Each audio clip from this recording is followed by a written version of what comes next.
¿Cómo están? Es un placer el poder estar el día de hoy con ustedes. Quiero agradecer en particular las atenciones que ha tenido el comité organizador y la oportunidad de poder compartir alguna de la información que tenemos en un foro tan importante como este foro de Colombia. Vamos a hablar el día de hoy sobre la morbilidad materna extrema en Latinoamérica, para dónde vamos de acuerdo a los indicadores de CLAP y OPS. Antes de comenzar, les hago un breve disclosure de lo que hago. Trabajamos haciendo mucha investigación y asesoramos también a la industria. Ninguno de estos tiene un conflicto de interés con lo que vamos a presentar el día de hoy. Vamos a hablar primero de la mortalidad materna. La mortalidad materna es un problema de salud pública y de derechos humanos a nivel global. Es el reflejo de los efectos sociales determinantes en la salud de las mujeres. Se ve impactada por la pobreza, por el género, por los derechos sexuales y reproductivos y la gran variedad en estos mismos en la interpretación de las leyes en cada uno de los países. Otro aspecto muy importante es que hay poco acceso universal a la salud reproductiva y entonces esto se expresa con el esquema que está aquí abajo en la magnitud de las causas que realmente se chocan con lo que es el enfoque tradicional, y esto nos genera que el fenómeno de la mortalidad materna se presente, y para lo cual se requiere anticipación para poderlo prevenir. En América Latina y el Caribe, que van a ver más adelante las siglas constantemente repitiéndose en la presentación, ALC, para que lo ubiquen qué es el término. En 2010 teníamos 9.500 muertes maternas, que bajaron a 7.300 en 2015, y el índice de mortalidad materna o el rango es de 88.9 por cada 100.000 nacidos vivos. Los países que se encuentran encima del promedio son los que están aquí incluidos en la lista, donde están las Bahamas, Bolivia, Guatemala, Guyana, Haití, Honduras, Jamaica, Panamá, Paraguay, Perú, la República Dominicana, Suriname y Venezuela, de acuerdo a los documentos precisamente de la Organización Mundial de la Salud. Y aquí viene la razón de mortalidad materna que les comentaba, vista por cada uno de los países. Y pueden ver en el top 5, pueden ver los países que tienen el menor indicador, donde está Chile, Uruguay, Puerto Rico, Granada, Barbados, y vean cómo en la parte final viene, en la última columna viene lo que es América Latina y el Caribe con 74, y el país con la peor situación actual es precisamente Haití con 480, y vean cómo pues hay una enorme disparidad con el que le sigue inmediatamente, que es Guyana con 169. Entonces, esto es para tener una idea de cómo en toda la región de América Latina y el Caribe tenemos una enorme disparidad en el abordaje y prevención de la mortalidad materna. Estas estadísticas se las comparto para que vean lo que posiblemente van a estar viendo en cada uno de sus países y cómo va a irse modificando precisamente conforme la llegada del COVID. Aquí viene la razón de mortalidad materna en 2017 en México. Era de 34, cayó a 32 en 18, a 31 en 19, y en 2020 se elevó a 44.9. El factor principal que condiciona esto, como pueden ver, el mayor indicador es el COVID, que no se tenía previamente, que representa un 21.1%. Abajo viene la hemorragia obstétrica, viene la enfermedad hipertensiva, el embarazo y el puerperio también, el aborto, las enfermedades respiratorias, las mismas complicaciones del embarazo, parto, puerperio, la embolia obstétrica, la sepsis puerperal, en fin.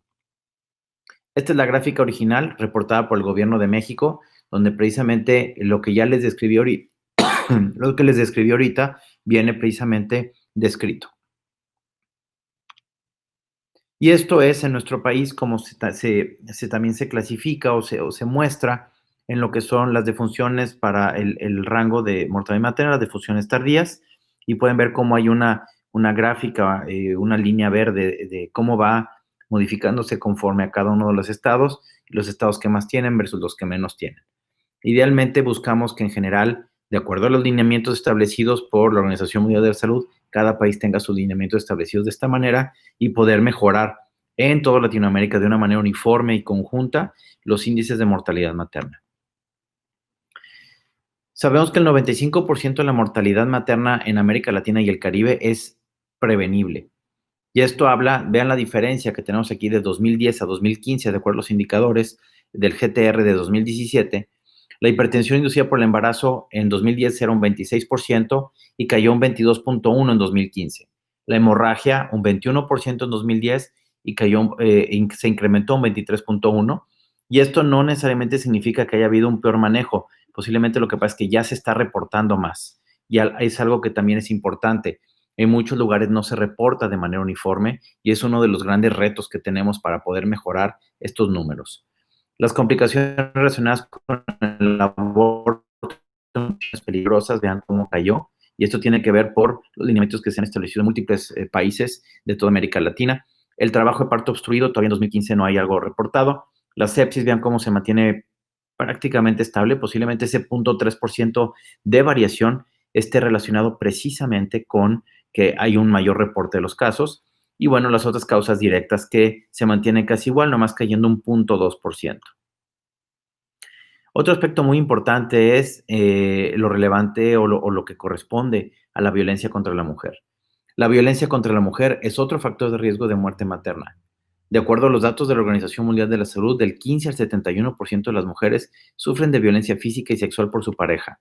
En el embarazo, esto puede ir desde un 4 a un 32% dependiendo de la base de datos que se consulte.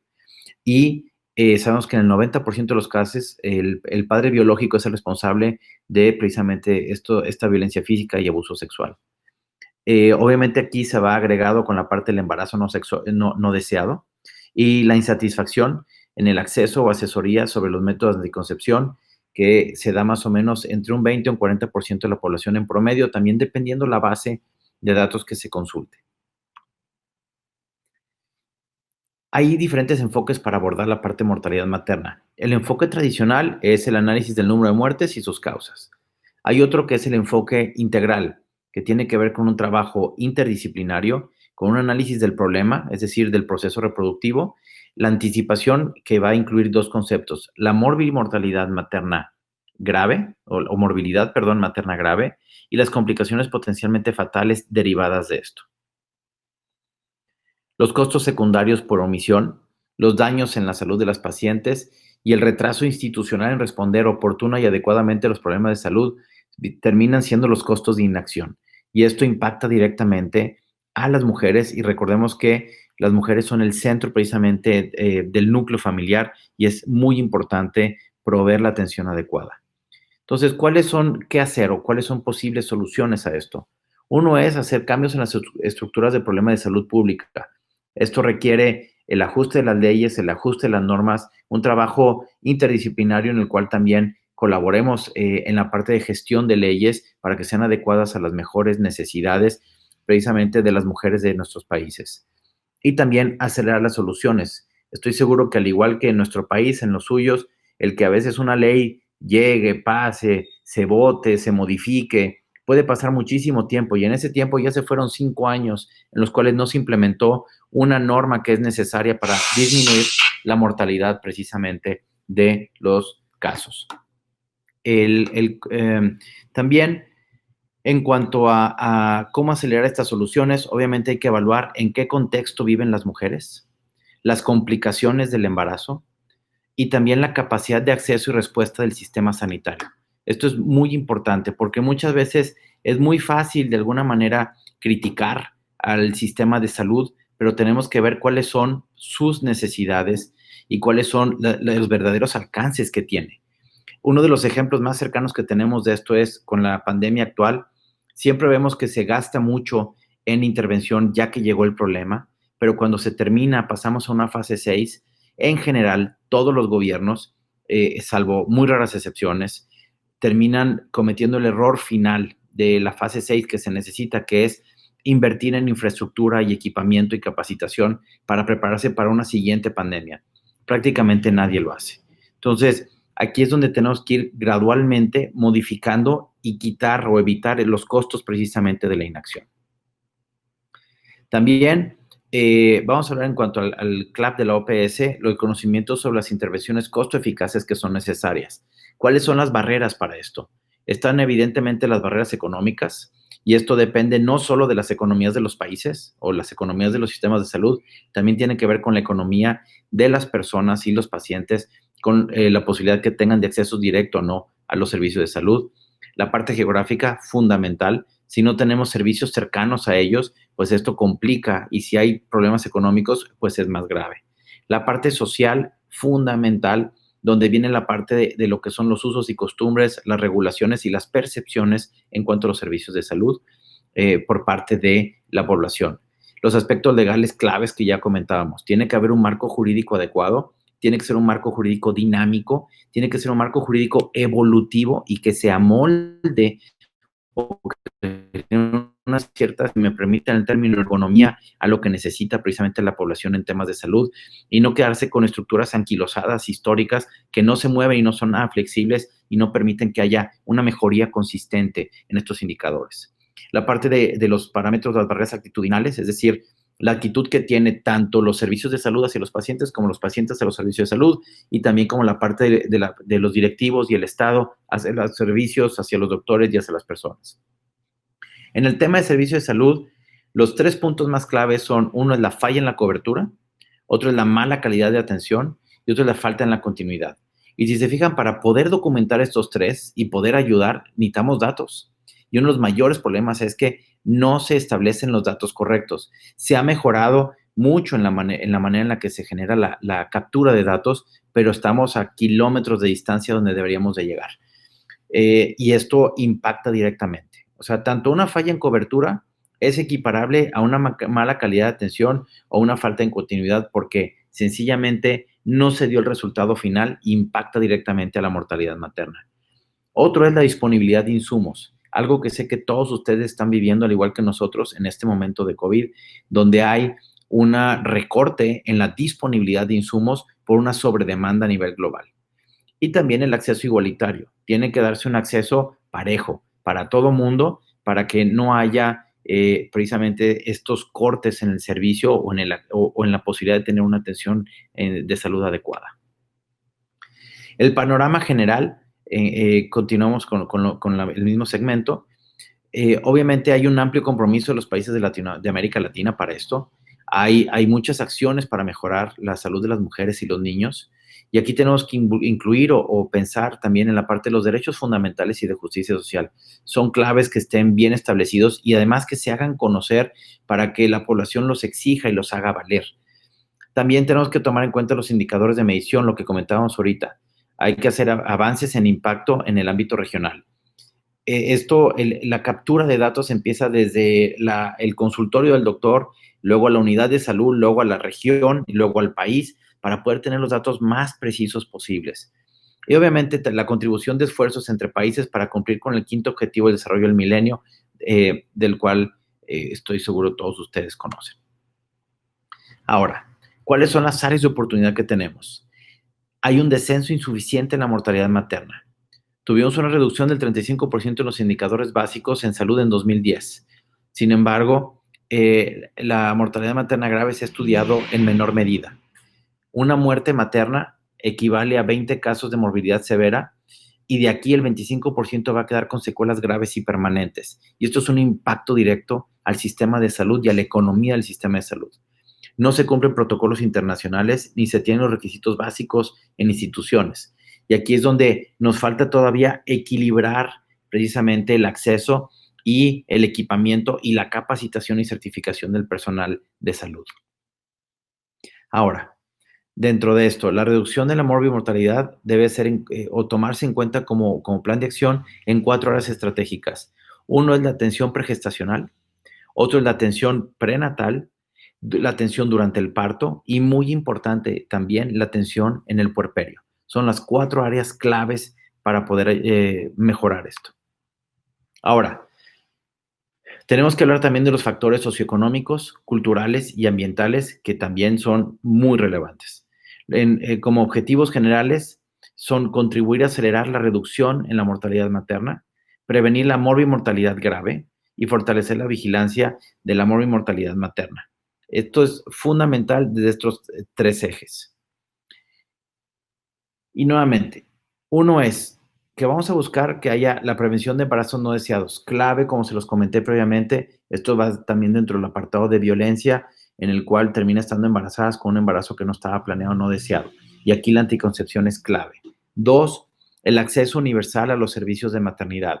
Y aquí es importantísimo la implementación de sistemas de calidad y de seguimiento adecuado. 3, que los recursos humanos sean calificados. y aquí es donde hay que establecer sistemas de certificación.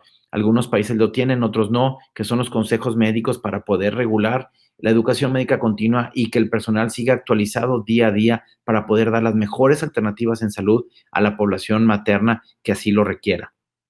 Y 4, la información estratégica, es decir, la rendición de cuentas, que se tenga un correcto registro, se documente precisamente los casos donde se cometieron errores, donde se pueda mejorar, donde haya áreas de oportunidad para poder hacer una rendición de cuentas y entonces ayudar en estas áreas estratégicas a mejorar equipamiento, mejorar capacitación, mejorar marcos legales y jurídicos, tanto para la protección de los pacientes como para la protección del área médica. Muy bien. Hablando en parte de la prevención de los embarazos no deseados, que era el área estratégica 1, las intervenciones que se sugieren es que hay un aumento en la cobertura de los métodos anticonceptivos, una estrategia adecuada de planificación familiar y que se dé la consejería o asesoría después de un suceso obstétrico, es decir, darles métodos para que se cuiden después de que llegó su bebé. Y los indicadores, pues evidentemente se van a basar en la tasa de uso de anticonceptivos, que la línea de base actual está en un 60%, que también creemos que es una sobreestimación, pero esa es una opinión particular, y que la meta suba al 70%. El número de países, que lleguemos al 90% de países que hagan esto, y que el porcentaje de muertes maternas debido al aborto se reduzcan en 50%. Vamos a decir que estamos en una línea de base del 13%, poderlo reducir a menos de un 7%. En el área estratégica 2, tenemos el acceso universal a servicios de maternidad asequibles y de calidad dentro del sistema coordinado de atención de salud. Las intervenciones aquí consisten en la regionalización de la asistencia, en que se trabaje con los hogares maternos, es decir, donde se toma como personaje clave de una familia a la madre. La práctica basada en ciencia, fundamental tener datos basados en ciencia para poder establecer intervenciones específicas. Asegurar la referencia y contrarreferencia oportunas, es decir, teniendo pacientes que requieran moverse, tenerse un sistema para poderlos mover en el tiempo adecuado y poder ser eficientes y resolver cualquier contingencia que se pueda presentar. Y otro es la prevención y detección de la violencia intrafamiliar, que son datos claves que el personal de salud está obligado a hacer día con día. Y los indicadores para esto va a ser, pues tomando primero en cuenta el número de los países y que actualmente no se cuenta con todos los valores de base. Es decir, no tenemos una estrategia que pudiéramos decir horizontal en Latinoamérica para poder evaluar cada una de estas intervenciones.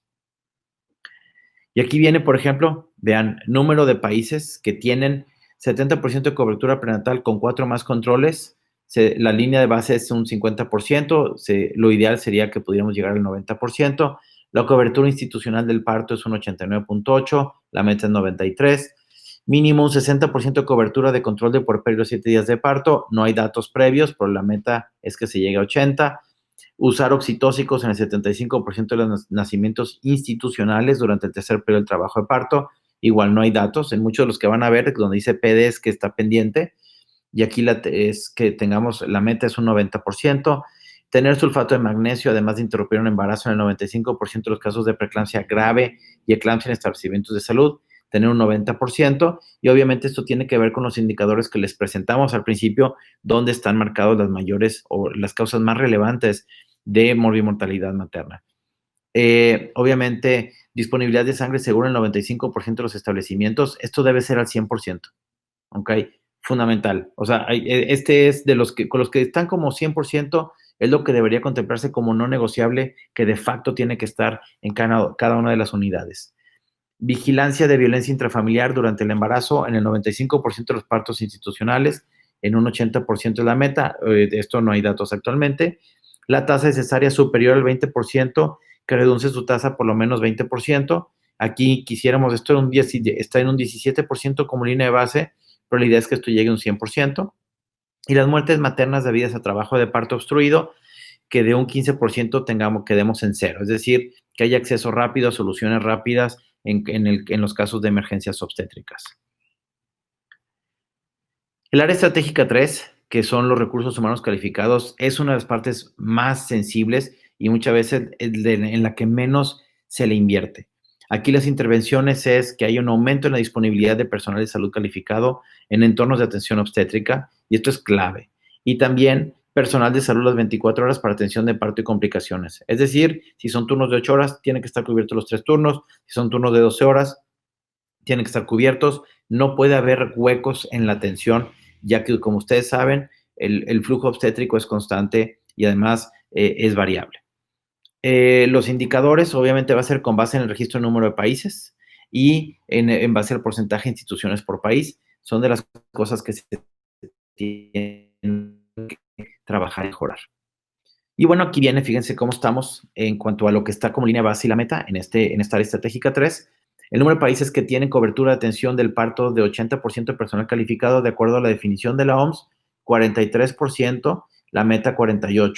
Yo nomás quisiera aquí externar cómo de manera personal, vean cómo no llegamos ni al 50% de tener un personal calificado que esté atendiendo los partos. Esto es un punto crítico que tenemos que corregir en todos nuestros países. Las tasas de cobertura de la atención del puerperio iguales o superiores al 80% por personal calificado capaz de cuidar tanto a la madre como el recién nacido de acuerdo a la definición de la OMS. Vean que nuestra línea de base actual es del 23% y la meta es del 48%. Porcentaje de instituciones de atención obstétrica de urgencia, ya así sea básica o ampliada, que llevan a cabo auditorías de todas las muertes maternas. Esto está pendiente, lo ideal es que fuera un 90%, al igual que la presentación de informes públicos sobre la salud materna y el indicador de mortalidad materna a nivel nacional. Esto debería hacerse en un 100%, como comentábamos, en la rendición de cuentas. Y aquí viene la parte final, precisamente la información estratégica para la acción y rendición de cuentas. Las intervenciones que se sugieren es implantar y consolidar sistemas de información y vigilancia materna perinatal y establecer comités de análisis de la mortalidad materna con participación comunitaria. Aquí, ¿qué es lo que se hace? Por ejemplo, en nuestro país, pues hay comités estatales que se encargan de ver esto, donde hay diferentes participantes de la sociedad, ya sea desde doctores, directivos, personal regulatorio, etcétera. Y obviamente esto se va a hacer con base en el registro del número de países y es algo que también nos falta estandarizar. Vean aquí los datos y esto es lo que es dramático. Número de países que tiene un sistema de salud que cuenta con un sistema de información perinatal funcionando. Vean, solo un 16%. Tenemos muchísimo que crecer aquí. La meta es un 29% al momento. Un sistema de salud que lleva un registro de mortalidad materna grave pendiente. La ideal es que fuera el 80%. Y cobertura de muertes maternas en los sistemas de registros vitales de 90% o más. Esto debe ser en un 100%. Y estas son cosas que vemos, por ejemplo, en los consejos estatales aquí en nuestro país, en México, que se ha ido implementando gradualmente y cada vez son áreas de oportunidad y se van identificando áreas de oportunidad para poder ir mejorando la preparación del personal. En cuanto al monitoreo y la evaluación, obviamente que la información es necesaria para poder evaluar la marcha de cualquier programa. Sin datos no tenemos manera de saber cómo vamos, estamos a ciegas. Hay que tener un monitoreo y evaluación para fortalecer la planificación de los programas y, sobre todo, poder mejorar su efectividad. Y aquí es con indicadores claves, pero nuevamente con la recopilación de los datos adecuados. Valoración del progreso en la reducción de la mortalidad materna en América Latina y el Caribe. Esto es algo que se va a estar haciendo de manera regular. Obviamente aquí las estimaciones o encuestas ocasionales han tenido peores resultados porque no hay una consistencia ni una evaluación histórica y se cambian los indicadores. Tenemos que mantener los mismos indicadores y se sugiere que por lo menos cada 2 años tengamos reportes regionales que nos permitan evaluar cómo vamos evolucionando. ¿Cómo vamos actualmente? Ya les di un panorama un poquito amplio, pero bueno, actualmente tenemos una inequidad en el acceso a servicios de atención materna que sean de calidad y respetuosos dentro de los países. Sigue siendo un gran desafío. Hay una gran disparidad en lo que estamos viendo en América Latina. Debe entenderse como una cuestión de derechos humanos. Si no lo vemos como una cuestión de derechos humanos, la percepción y la implementación no se va a dar, porque se ve como algo opcional y los derechos humanos no son opcionales, son una obligación y son parte de los derechos inalienables que tiene todo individuo, todo ser humano y en este caso toda mujer. A nivel mundial, América Latina y el Caribe cuenta con 10 de los 15 países con mayor nivel de desigualdad en el ingreso. Y esto impacta directamente. Recordemos que a menor ingreso siempre hay menor acceso a la salud y menor acceso a recursos para tener una vida saludable. Es importante revisar el gasto público en salud. O sea, es decir, hay que buscar si se tiene que aumentar o se tiene que redistribuir, pero esto tiene que ser basado en evidencia. No se puede nada más desechar sí porque sí algo. Hay que encontrar la justificante real y cómo se puede mejorar y cómo podemos cada dólar de costo poderlo estirar para que nos alcance de una manera más eficiente para dar la mejor cobertura. Cada regulación debe ser para mejorar la mayor cantidad posible de personas y afectar a la menor cantidad posible. Esa es una ley operacional que siempre debe estar presente en temas de salud pública. Y obviamente la debilidad persistente de los sistemas de información de salud es uno de los grandes cánceres que tenemos y que tenemos que erradicar. Tenemos que tener información consistente, se deben de reportar cada uno de los indicadores y de los casos adversos. La falta de desglose de datos, esto es clave también, como les comentaba, impide direccionar los esfuerzos y remediar inequidades. Muchas veces buscamos que los datos sean muy condensados y queremos a un solo indicador generarle o que tenga la magia de darnos múltiples inferencias cuando esto es imposible. Tenemos que tener el desglose adecuado para poder tener, la información necesaria para tomar las mejores decisiones de manera analítica y no basados nada más en una intención o en suerte o porque creo que el día de hoy va a ser mejor. Tiene que ser muy analítico esto, porque el impacto, estamos hablando en miles de millones de personas. El rol de las pandemias en la evaluación de modelos es clave.